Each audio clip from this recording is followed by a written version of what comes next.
നമസ്കാരം. ഇന്ന് നാം ഓരോ കുടുംബത്തിനും വളരെ പ്രധാനപ്പെട്ട ഒരു വിഷയത്തെക്കുറിച്ച് സംസാരിക്കുകയാണ്.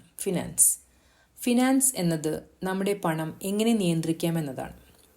നമുക്കിടയിൽ പലരും കൃഷി, കൂലിജോലി എന്ന് പറയുന്ന തൊഴിൽ, ചെറുകിട ബിസിനസ് എന്നിവയിലൂടെ പണം സമ്പാദിക്കാറുണ്ട്.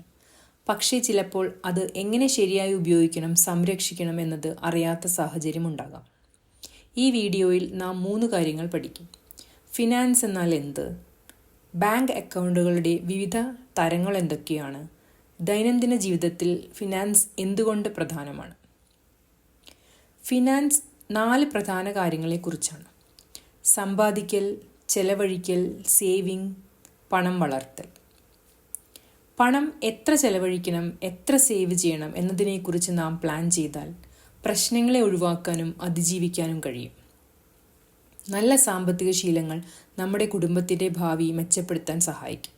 അത് കുട്ടികളുടെ വിദ്യാഭ്യാസമാകട്ടെ, കൃഷി മെച്ചപ്പെടുത്തലാകട്ടെ, അല്ലെങ്കിൽ ഒരു ചെറിയ ബിസിനസ് തുടങ്ങുന്നതാകട്ടെ. പണം വീട്ടിൽ സൂക്ഷിച്ചു വയ്ക്കുന്നത് സുരക്ഷിതമല്ല. ഗവൺമെൻറ് അംഗീകൃത ബാങ്കുകൾ നമ്മുടെ പണം സൂക്ഷിക്കാൻ ഒരു സുരക്ഷിത സ്ഥലമാണ്. കൂടാതെ അത് പണം വളരാനും സഹായിക്കുന്നു. ഇവിടെ പ്രധാനമായ ബാങ്ക് അക്കൗണ്ടുകൾ. ഒന്നാമതായി സേവിങ്സ് അക്കൗണ്ട്. ഇത് ഏറ്റവും സാധാരണമായ അക്കൗണ്ടാണ്. നിങ്ങൾക്ക് എപ്പോൾ വേണമെങ്കിലും പണം നിക്ഷേപിക്കാനും പിൻവലിക്കാനും കഴിയും. ബാങ്ക് പലിശയും നൽകും. അതുവഴി നിങ്ങളുടെ പണം ക്രമേണ വർദ്ധിക്കും. രണ്ടാമതായി കറന്റ് അക്കൗണ്ട്. ഇത് പ്രധാനമായും കടയുടമകൾക്കും ബിസിനസ് ചെയ്യുന്നവർക്കുമുള്ളതാണ്. ഒരു ദിവസം വളരെ കൂടുതലായി ഇടപാടുകൾ നടത്താൻ സാധിക്കും, പക്ഷേ സാധാരണയായി പലിശയില്ല. മൂന്നാമത് ഫിക്സഡ് ഡെപ്പോസിറ്റ് (FD). ഈ അക്കൗണ്ടിൽ നിങ്ങൾ ഒരു നിശ്ചിത കാലത്തേക്ക്, ഉദാഹരണം 6 മാസം, 1 വർഷം അങ്ങനെ പണം നിക്ഷേപിക്കുന്നു.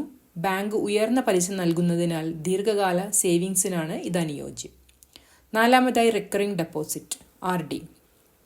പ്രതിമാസം ചെറിയ തരത്തിൽ പണം സേവ് ചെയ്യാൻ ആഗ്രഹിക്കുന്നവർക്ക് ഇത് സഹായകരമാണ്. ഇതൊരു നിശ്ചിത കാലാവധി വരെ തുടരണം, ഉദാഹരണം 1 വർഷം, 2 വർഷം അങ്ങനെ. കാലാവധി അവസാനിക്കുമ്പോൾ നിങ്ങൾക്ക് പലിശയോടു കൂടി പണം തിരിച്ചു കിട്ടും. ഫിനാൻസ് എല്ലാവർക്കും പ്രധാനമാണ്, വലിയ നഗരങ്ങളിൽ ഉള്ളവർക്ക് മാത്രമല്ല. നല്ല സാമ്പത്തിക പ്ലാനിംഗ് നിരവധി വഴികളിൽ നമ്മളെ സഹായിക്കുന്നു. ഒന്നാമതായി അടിയന്തര സാഹചര്യങ്ങളിൽ സഹായിക്കുന്നു. രോഗം, വിളനാശം പോലെയുള്ള പ്രശ്നങ്ങൾ വരുമ്പോൾ സേവിങ്സ് നമ്മളെ സഹായിക്കും. രണ്ടാമത് സാമ്പത്തിക അച്ചടക്കം വളർത്തുന്നു. പ്രതിമാസം കുറച്ച് പണം സേവ് ചെയ്യുന്നത് പണം നിയന്ത്രിക്കാൻ, അനാവശ്യ ചെലവുകൾ ഒഴിവാക്കാൻ, ഭാവിക്കായി നല്ല ശീലങ്ങൾ രൂപപ്പെടുത്താൻ സഹായിക്കും. മൂന്നാമത് കുടുംബ ലക്ഷ്യങ്ങൾ കൈവരിക്കാൻ സഹായിക്കുന്നു. വിദ്യാഭ്യാസം, വീടുപണികൾ, പ്രധാന ചടങ്ങുകൾ എന്നിവയ്ക്കുള്ള ചെലവുകൾ സേവിങ്സിലൂടെ എളുപ്പമാകും. 4 കടത്തിൽ നിന്നും നമ്മെ സംരക്ഷിക്കുന്നു. ബാങ്കുകൾ ഉപയോഗിച്ച് സ്ഥിരമായി സേവ് ചെയ്താൽ ഉയർന്ന പലിശ ഈടാക്കുന്ന സ്ഥാപനങ്ങളിൽ നിന്ന് കടം വാങ്ങേണ്ട സാഹചര്യം ഒഴിവാക്കാം.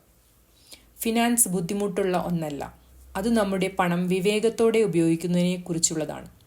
നാം ശരിയായി സേവ് ചെയ്ത് ബാങ്ക് അക്കൗണ്ടുകൾ ഉപയോഗിച്ച് ഭാവിക്കായി പ്ലാൻ ചെയ്താൽ നമ്മുടെ ജീവിതം കൂടുതൽ സുരക്ഷിതമാകും. ഇത് ആദ്യപടിയാണ്. അടുത്ത വീഡിയോകളിൽ ഡിജിറ്റൽ പേയ്മെൻറ്റുകൾ, ലോൺ, ഇൻഷുറൻസ് എന്നിവയെക്കുറിച്ച് പഠിക്കാം. സാമ്പത്തികമായി ശക്തമായ സമൂഹം നമുക്ക് ഒരുമിച്ച് ഉണ്ടാക്കാം. വീഡിയോ കണ്ടതിന് നന്ദി.